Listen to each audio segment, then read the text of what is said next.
అందరికీ నమస్కారం. పేర్నాని గారు ప్రెస్ మీట్ పెట్టారు. రిపోర్టర్ ఒక క్వశ్చన్ అడుగుతున్నాడు. సార్, కుల రవీంద్ర గారు ఏదో అరెస్ట్ చేస్తా అని చెప్పి అన్నారు మిమ్మల్ని నెక్స్ట్ టైం. దానికి పేర్నాని గారు ఏమంటున్నారో చూద్దాం.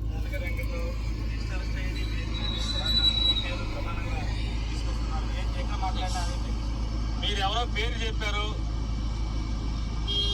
అతను మంత్రి పదవి హోదా ఎలగబెడతాకి తప్పితే ప్రజాసేవకు కానీ మా ఊరు బాగు చేయటానికి కానీ రాష్ట్రాన్ని బాగు చేయటానికి కానీ ఎందుకు పనికి రాకుండా కేవలం లోకేష్ దగ్గర గింజలు రాలిపడిన గింజలు ఏరుకుంటాకి మూటలకు అప్పచెబితే ఆ మూటల్లో రాలిపడిన నోటుల్ని జేబులో కుక్కుని సంతోషపడటానికి తప్పితే మరొక దానికి పనికిరాని మనిషి. అతనికి ఛాలెంజ్ చేస్తున్నా, ఇప్పటికి నవంబర్ డిసెంబర్ నుంచి మోగుతున్నావు, పేర్నాని అరెస్ట్ చేస్తాను నేను రోడ్లు వెంబడే తిరుగుతున్నా. ఇప్పుడు కొడాలి నాని పేర్నాని అరెస్ట్ చేస్తున్నావు. ఏంటి బొంగులో నీ అరెస్ట్ వల్ల నా రోమం కూడా కూడదని నేను చెప్తున్నా కుల రవీంద్రకి.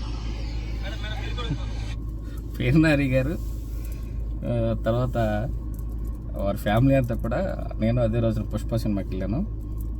అదే రోజున పేర్నాని గారి ఫ్యామిలీతో వచ్చారు మచిలీపట్నం పీవీఆర్కి. అది తెలిసి పేర్నాని గారు సినిమా బాగా ఓన్గా తీసుకున్నట్టున్నారు.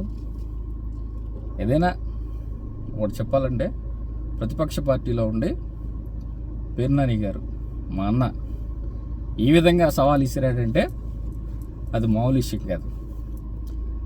దాంట్లో కూడా పుష్పరాజ్ అంటాడు అనుకుంటా, పట్టుకోరా ఎస్పీ, సిండికేట్ వదిలేసి వెళ్ళిపోతానని చెప్పాను. అసలు ఈ విధంగా ఇంత డేర్గా ఇంత ఛాలెంజింగ్గా మాట్లాడే వ్యక్తి ఎవరైనా ఉన్నారా? అదే నాకు తెలిసి అవతల మనిషి కుల రవీంద్ర గారు, మంత్రి, మంచి కీలక శాఖల మంత్రి.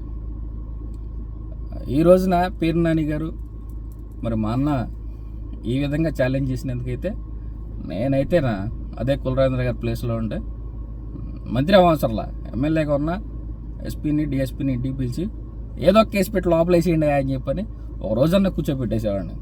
ఏదైనా పేర్నాని అన్న మంచి సవాల్ ఇసిరావు. మరి కుల రవీంద్ర గారు ఏ విధంగా తీసుకుంటారు అనేది చూడాలి. అయినా నాకెందుకు లేదు పాలిటిక్స్, మీరు కొట్టుకోండి. ఉంటాను. Thank you.